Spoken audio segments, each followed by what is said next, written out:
Hey, everybody. Ira here. Okay, so what you're about to hear is a bonus episode, one of 20 that we've produced and released for our This American Life partners so far. And the Life partners, if you don't know about this, are people who pay a little bit of money each month to help us keep making the show. In return, they get ad-free listening. They get this list of hundreds of greatest hits episodes right in their podcast feed. And they also get bonus episodes like this one. This is one of my favorites that we've done. It features our producer, Nancy Updike, and me, and we go through some stories I've done about some very personal things that have happened to me. I hope you like this, and if you do, I hope you'll choose to subscribe and hear others over at thisamericanlife.org/lifepartners. Subscribing helps us make the show. It's become an essential part of our budget, part of our plans for the future. Okay, here's the bonus episode. Hey there, Life partners. Ira here with this bonus episode. For this one, I've asked my coworker, Nancy Updike. Hello. Hi. To come to the studio and pick a few favorite stories. And the idea of this kind of bonus episode, and we're going to be doing a bunch of these, is that one of our producers will come to the studio with some story that ran a long time ago, or we have not rerun them, or it's just that we think lots of people might not remember these particular stories, or just they're stories that struck the producer as being worthy of being played again. Yes, all true. And so far, you're speaking facts. Thank goodness. And Nancy, we should say that just to explain your relationship to the show, you were with the radio show at the very beginning in 1995. I was the first person you hired. That's right. You were at Fresh Air. I was at Fresh Air, yes. Do you remember doing the job interview over the phone? On speaker, I was on speakerphone with you and Tori. Vaguely. Tori Maltia, of course, who we thank at the end of the show, helped me create the show. No, I mean, I remember the fact of it, and I remember sitting in Tori's office. I can picture it, but I don't remember any of the content. What do you remember? I remember I'd been working at Fresh Air for a year, and they couldn't hire me full time. They didn't have the money. And so I was working other jobs to get health insurance and just, live in the world. And I think you asked me about Fresh Air and, did I like working there? Did I want to stay there? And I said, well, they've told me that they can't make an honest woman of me. And I want the ring. I want a full-time job. I totally remember this. Thing. I totally remember this. I remember there was a pause at the other end of the line, and I thought, I think I might have scandalized both of them just now. Or maybe I just got the job. Yeah, I think that sold the job. I think we were into that. Good. Glad. Check. I guess we should jump into these stories that you brought. I have to say, the set of stories we're doing right now are unusually personal stories for me. Talk about this first one you want to play. So this is a story that you wrote, that a short essay that I remember hearing at the time and really doing the thing that people talk about where they stop what they're doing and just listen. And it was basically a eulogy for your friend Mary. And it was also a lot about you and your life, things that were happening in your personal life. And, we've known each other for a long time, but there's huge parts of each other's lives that we don't know what's going on.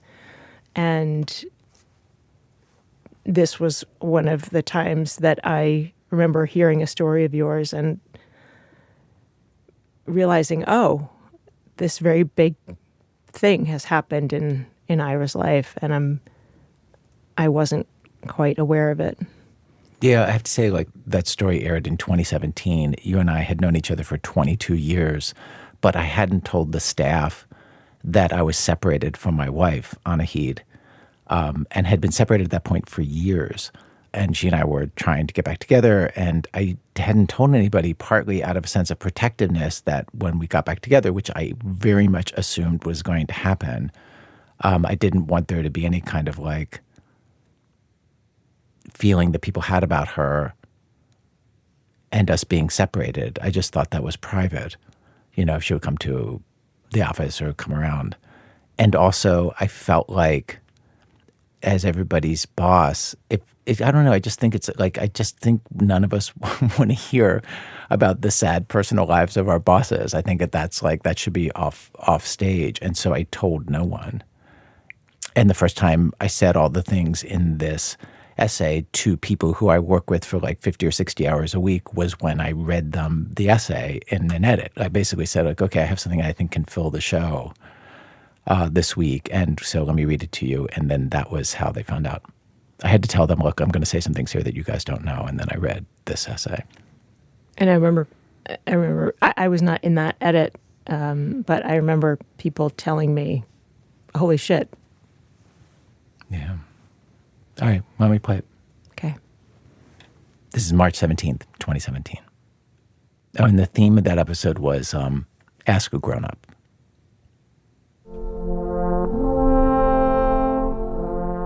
Act 4, Ask a Very Grown Woman. A few days ago, my friend Mary Ahern died. Mary was 89. For the last 10 years, I've talked to her nearly every day.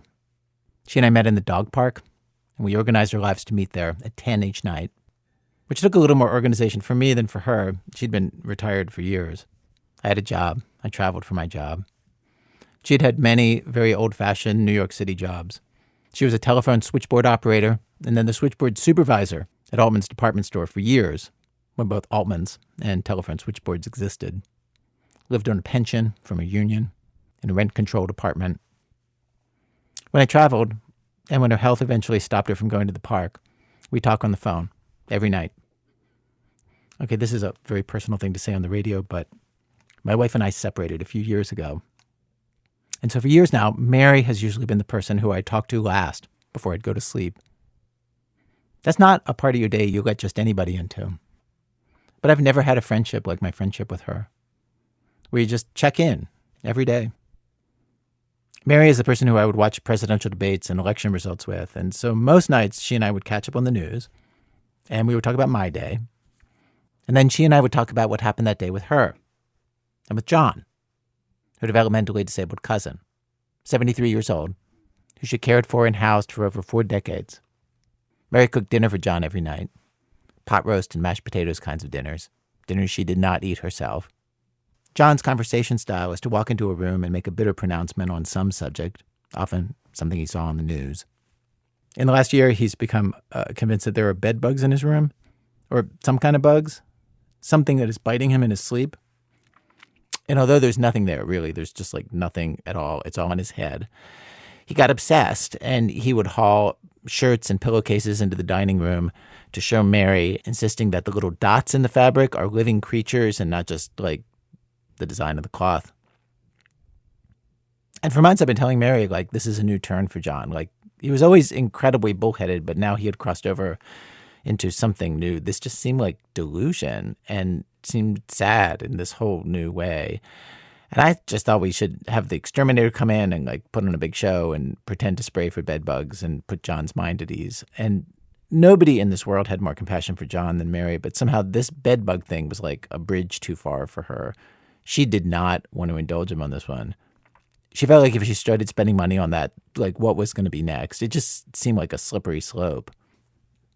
So every night I would hear the latest with John and the bedbugs and the various relatives, Maureen and her kids in Washington State, John's brother Neil, who I've never met, but I know all about his years on the NYPD and his pension and what booze he likes, his recent surgery, his recovery from the surgery.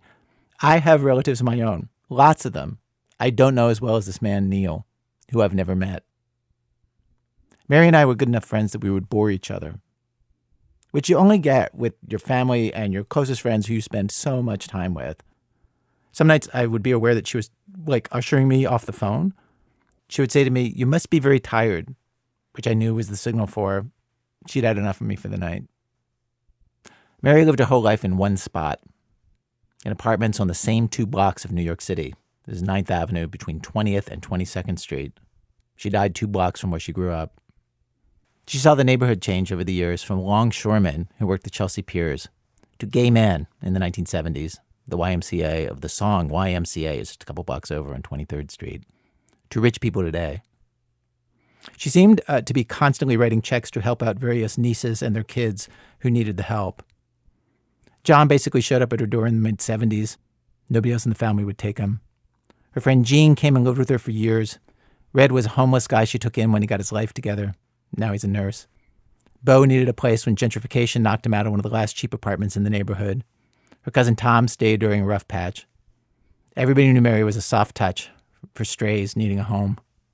Dogs, cats, people. She and I would do the New York Times crossword puzzle together. She had a dark sense of humor, was quick with a fatalistic joke. When we'd go to plays and movies, she was fine if it was a comedy, but always preferred something sad. Said it was the Irish in her. 3 years ago, I was invited to give a speech in Ireland, and Mary went with me as my +1. Though our house is decorated with little Irish sayings and knickknacks, this was her first trip to the country, and we visited the church in Kinsale where her father was baptized in 1889, before he left for America. She was not somebody to turn to for relationship advice. She'd never been in love. As well as we knew each other, and as much as we talked, I could never bring myself to ask if she had ever kissed anybody. Boy, man, woman. I'm fairly sure the answer was no, and I didn't want to make her say it out loud. The only crush that she ever admitted to was a boy she knew back when she was a teenager and got tuberculosis and lived in a TB ward uptown. He was smart, soft-spoken. And if I remember right, he also had TB, though he didn't survive it. So she knew about as much about being in a marriage as I knew about running a 1950s-era telephone switchboard, which meant that if I had a bad day with my wife Anahid, and that's all I was thinking about, Mary was not a helpful person to talk to at all. For one thing, she was entirely and uncritically on my side in any dispute. Even disputes where I knew I was in the wrong, and I told her I was in the wrong, she would come back time and again to a kind of Depression-era view of marriage as a kind of practical arrangement that was not necessarily about happiness. In her view, I was making most of the money in the family. Anahid was comfortable, living in a nice apartment, could buy stuff she wanted. Why would Anahid complain? Why wasn't she grateful? She had it so easy. I would try to explain to her the things that I was doing that rightly disappointed Anahid. Mary would shake her head. I don't see what she has to complain about. Today's radio show is about asking a grown-up for advice. I am fully grown up. And I'm older than I sound on the radio. I just turned 58. That's basically 60. That's old enough that last week when I read something by somebody in their 30s who said, well, of course, nobody ever fully feels like a grown-up, I wanted to say, no, I actually feel like a grown-up. I feel like a grown-up. I feel my responsibilities. I feel the weight of them. I know when I have lived up to my own ideals for how I want to be in the world and treat others around me. And when I haven't, I feel it. I feel tired in this way that I definitely did not when I was younger. And I'm talking about Mary here on the radio right now because, frankly, it's hard for me to think or talk about anything else this week, but also because this week's theme about asking advice from a grown-up, when you get to a certain age, you realize each grown-up is good for advice, but on certain subjects and not on other subjects, and you have to be picky and choose the right grown-up for the right subjects. And then I think I'm learning this week, when you get to a certain age, there aren't many grown-ups older than you to ask advice from. The ones you love die off. And then, and this is a total unforeseen pisser, you miss their crappy bad advice. You really miss it. Because even the worst advice from a friend comes with a second message, and that's just, I got your back. Mary gave me some really useless marriage advice. And I gave her completely unwanted and unheeded advice about her cousin's non-existent bedbugs. And we each ignored the other's advice. But we did heed the other message. She had mine back. I had hers. Which in the end, of course, was more important anyway.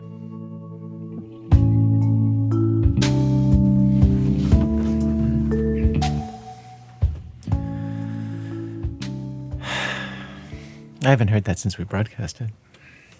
Yeah. Oh my God, I'm crying. Okay, let's talk. Well, I have a question. All right. Which part got to you? Just the end. I had forgotten the turn to you missed their bad advice. Yeah. Yeah, it's very present tense. Up until then, it's sort of like, It's funny because you think about it, how hard it is to write certain things, and you and I will like spend weeks writing something, and like really, I sat down and wrote this in like it was the easiest thing I'd ever written. Like I just sat down, all that was in me. The structure was self-apparent, and just I sat down and wrote it straight, like in real time. As fast as I could type, almost as fast as I could say it. It came out, and then I adjusted little things, but that was basically it. So when it turns from the past to the present of just like what it's like to miss somebody, that's when it got to me. Yeah. Yeah. I mean, that's present tense for both of us right now. Oh, yeah. Yeah. I mean, the first person I watched die was my mother's second husband. Yeah. And then I know, like in the last year and a half, your mom died, your aunt died, my dad died. Yeah. When you got to the line toward the end where you say, I'm talking about this partly because it's hard to talk about anything else this week, that makes so much sense to me. When somebody dies you're close to, they're so present in your head, and you feel a little crazy. Like, intellectually, the people I'm talking to at the grocery store, they did not know my mother. Why would they be thinking about her? Just, act normal. But all of this is sort of churning in your head. And yeah, I felt that line, that's hard to talk about anything else. And it makes sense to me that you sat down and wrote it, and it was just there. Like, yeah. I don't know. Should we go to craft and turn away from just sadness? Sure. Yeah. I noticed that there's no music. Oh, that's true. It's funny. There are a couple pauses where I was like, that pause isn't long enough. And there's a couple lines that I'm reading. I could do that. I could say that more naturally. You can tell I'm reading that line. I totally. Yeah, there were a couple pauses. Like, it literally went to my head like 0.4 seconds. I had 0.4 seconds right there. Because I'm a crazy person. Well, listening to your own stories, it's always Yeah. Yeah, no music. Yeah, it's a hard thing to figure out where you'd put the music without it being corny. Well, and I don't think it drags at all. Yeah. And even though you're sort of spinning from thing to thing, and there's no clear plot because it's just this person has died, and you're going to talk about that person. Yeah, like that's the whole agenda. Yeah, yeah, that's the whole agenda. Versus everything else we make, where we're so clear about like, here are the stakes. The plot starts. You have plot, then turn. Often, yes. Yeah, this is the other structure where basically it's just going to be a series of anecdotes, and then the thing either lives or dies on whether each anecdote teaches you something new and is gripping enough and interesting enough in and of itself. So you sort of like, you don't have the benefit of structure to keep it interesting because you have no structure except for here's another one. Right. And now here's another one. And now here's another one. And then so there's more burden on each thing. That's why we almost never use this structure, because it's very hard to have individual anecdotes that are feel like they've got enough weight that you would keep listening. Yeah.